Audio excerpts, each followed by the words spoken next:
Here's a brutal truth most modern men don't want to face. She didn't turn you down because you're ugly, broke, or said the wrong thing.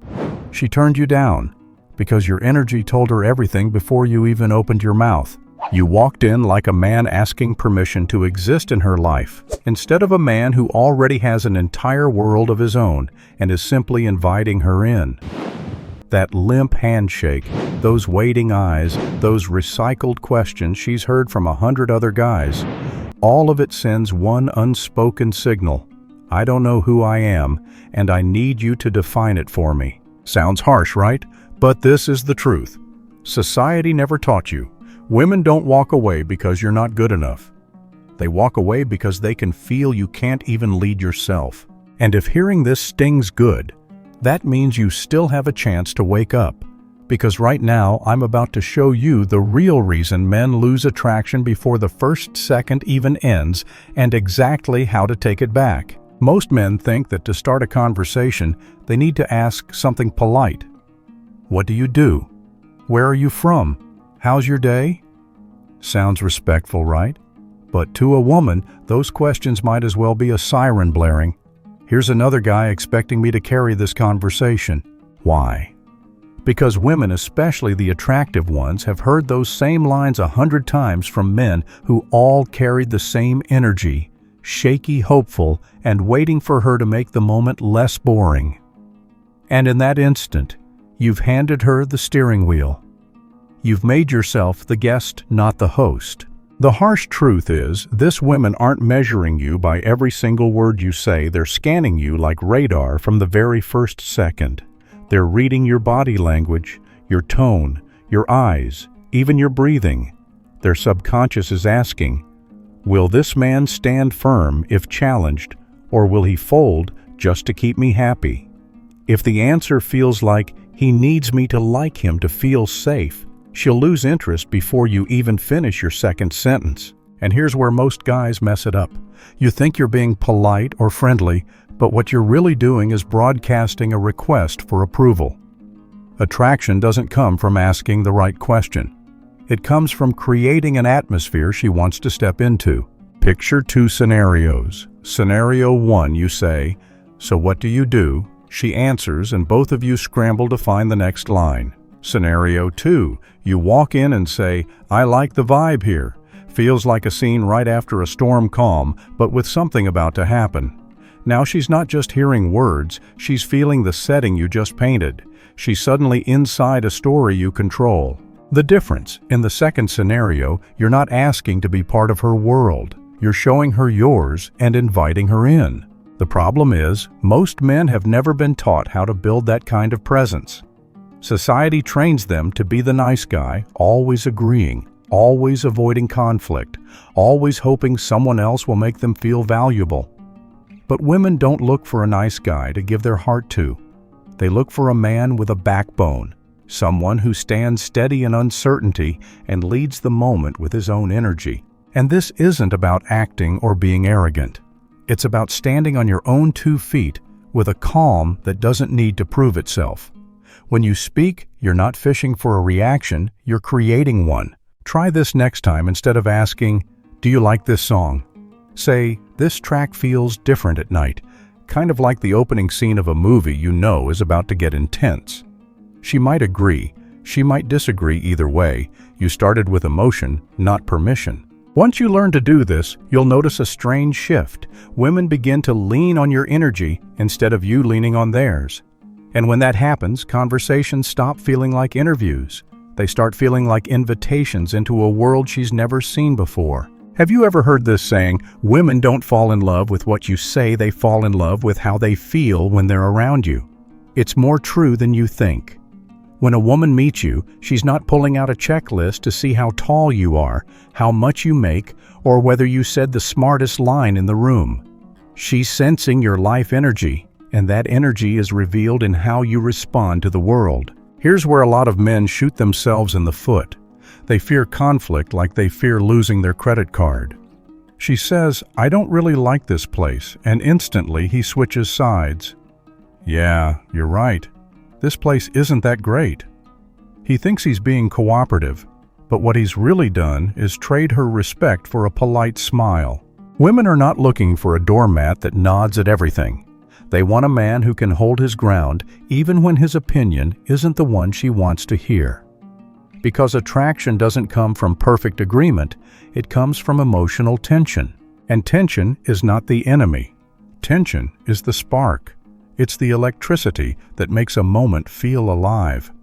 If she says, "I don't like this song," you could smile and respond, "Tough to impress." "Huh, I respect that. What else is on your blacklist?" Boom, you've kept your stance but turned it into a playful game. The key here is no defensiveness, no self-betrayal. You're not trying to win the point, but you're also not giving up your voice. You respond as a man who knows who he is, a man who doesn't flinch at being challenged. That's what makes her see you as real, and real is rarer than gold in a world full of copycats desperate to please. But you've got to be precise. Some women love the heat and enjoy being challenged right away. Others need to feel safe before stepping into that kind of dynamic. This is where you have to read the heartbeat of the moment. If she's the quieter, more reserved type, you keep the same confident core but ease the delivery. "I like that you know what you like." Not many people have that kind of certainty. Same recognition of your stance, but wrapped in warmth instead of challenge. The art of leading isn't about pushing hard all the time. It's knowing when to press, when to ease off and still remain in the driver's seat. And this is where most nice guys fail. They give up the wheel just to have a seat in the car. Here's the irony. A lot of men do everything right in the first 5 minutes. And then they sabotage themselves the moment they start winning. They lead, they create energy, they make her laugh, they make her lean in. Maybe she touches their arm or plays with her hair, and then, boom, they stop doing all of it. Why? Because in their head, a little voice says, "I've got her." And the moment you think you have someone, you shift from leading the moment to holding on to what you think you own. You stop creating moments and start trying to preserve them. Women feel that shift the way you notice silence in a song. She doesn't laugh as much. Her gaze drifts. She checks her phone. And you're left wondering, what did I do wrong? Here's the answer. You lost the very thing that pulled her in from the start: continuous presence. Attraction is like a campfire. Stop adding wood and it cools faster than you expect. This doesn't mean you have to be on all the time or put on a performance. Quite the opposite. It means maintaining the same leadership energy, the same subtle rhythm, the same focus on the moment, even when things are going well. Women can smell conditional confidence a mile away, the kind that's only there when you feel like you're winning. A truly grounded man doesn't change his presence whether the situation gets better or worse. He doesn't shrink when things go south, and he doesn't loosen his presence just because things are going his way. So here's the principle. The more she gives, the more presence you give. Not as some kind of transaction, but to keep the same fire burning that brought you into sync in the first place. Now put all the pickup tricks aside. Forget the scripted lines, forget the gimmicks. What truly makes a woman remember you is not the exact words you said, it's the man you were when you said them. You can't fake calm, you can't keep acting confident forever. And you cannot pretend to be a man with direction if your own life has no direction.